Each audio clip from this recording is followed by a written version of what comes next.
Berapa lama manusia bisa hidup? Lihat saja dari cara minum airnya. Huang Di Neijing mengatakan, esensi air tersebar ke 4 arah, 5 esensi berjalan bersama. Artinya esensi dari air menyebar ke permukaan kulit, menutrisi 5 organ dan 6 rongga tubuh serta melancarkan meridian. Air adalah sumber kehidupan. Minum air hangat secara perlahan adalah rahasia menjaga hidup yang diwariskan oleh para leluhur. Dengarkan aku jelaskan 5 cara salah minum air yang bisa membawa maut, maka kamu akan mengerti kenapa para lansia yang panjang umur bisa hidup puluhan tahun lebih lama darimu. Dosa pertama, minum air tanpa aturan. Semuanya tergantung suasana hati dan asal-asalan. Pagi-pagi kamu buru-buru naik kereta tanpa minum air, sore sibuk mengetik sampai lupa minum, malamnya makan hotpot, lalu menenggak sebotol besar cola. Ini bukan minum air, tapi mempermainkan nyawa sendiri. Huang Di Neijing menyatakan, minum teratur, air diminum sesuai urutan, artinya ada ritme dan aturan. Pagi hari, segelas air hangat membangunkan organ tubuh. Lansia panjang umur minum air saat bangun tidur, sebelum makan, setelah makan siang, dan sebelum tidur. Waktu ini lebih tepat dari jam, bukan karena tidak ada kerjaan, tapi mengikuti ritme alam dan mengumpulkan energi. Kalau minum air tidak memperhatikan ritme, cepat atau lambat tubuh akan kehilangan keseimbangan. Dosa kedua, menganggap air es sebagai minuman dan menganggap hawa dingin sebagai teman. Saat kamu meneguk es teh susu, rasanya memang segar sekali, tapi tahukah kamu apa yang terjadi pada limpa dan lambungmu? Mereka menggigil. Huang Di Neijing jelaskan, hawa dingin merusak paru, limpa, lambung. Kamu terus minum dingin, bahkan di musim dingin pun bir dingin. Tak heran tubuhmu bermasalah di usia awal 30-an. Paru terperangkap dingin, energi positif tak bisa turun, seperti api kecil dipadamkan air es, seluruh tubuh lemas tak bertenaga. Jangan kira sekarang kamu masih kuat. Hawa dingin di dalam tubuh itu seperti bom waktu, cepat atau lambat akan meledak dan menimbulkan masalah kesehatan. Saat muda, menikmati dingin memang menyenangkan sesaat, tapi saat tua, penderitaannya bisa berlangsung 10 tahun. Dosa ketiga, hanya minum air saat merasa haus, sama dehidrasi kronis.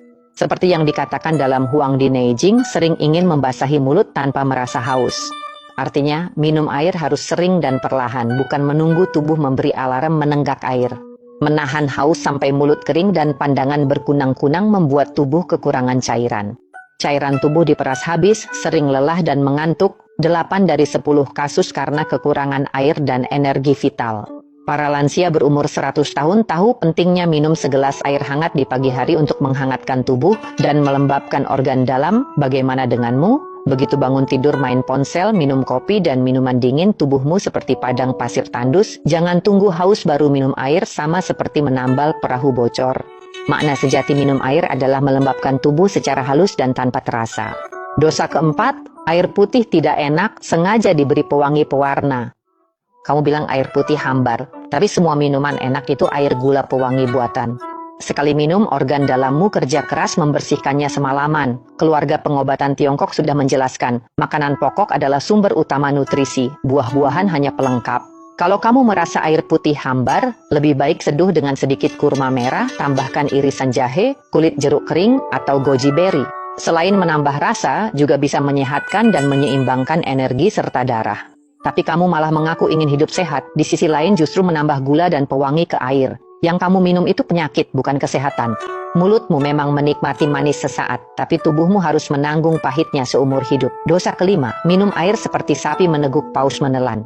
Secepat mengalirkan air lewat selang, kecepatanmu minum air bisa menyaingi petugas pemadam kebakaran memadamkan api. Sekali teguk langsung 500 ml, gluk-juk tanpa henti. Tapi tahukah kamu minum air dengan cara seperti itu justru menyiksa jantung dan limpa lambungmu? Kitab Lin Shu pernah berkata, jika minum tanpa bergerak, air akan tertahan di bawah jantung. Artinya air tidak sempat dicerna dan diserap, tertahan di tengah tubuh, lalu berubah menjadi dahak, kelembaban, racun, dan sumbatan. Minum air itu untuk kesehatan, bukan untuk lomba. Hanya dengan meneguk perlahan dan sedikit demi sedikit, air bisa diubah menjadi esensi halus yang dapat dimanfaatkan tubuh. Cara minum ala Cheers yang kamu lakukan itu, yang masuk ke perutmu bukan air, melainkan beban berat. Minum perlahan itu menyehatkan, minum cepat itu membebani. Jangan main-main dengan tubuhmu, mulai hari ini, hilangkan 5 kebiasaan buruk dalam minum air ini.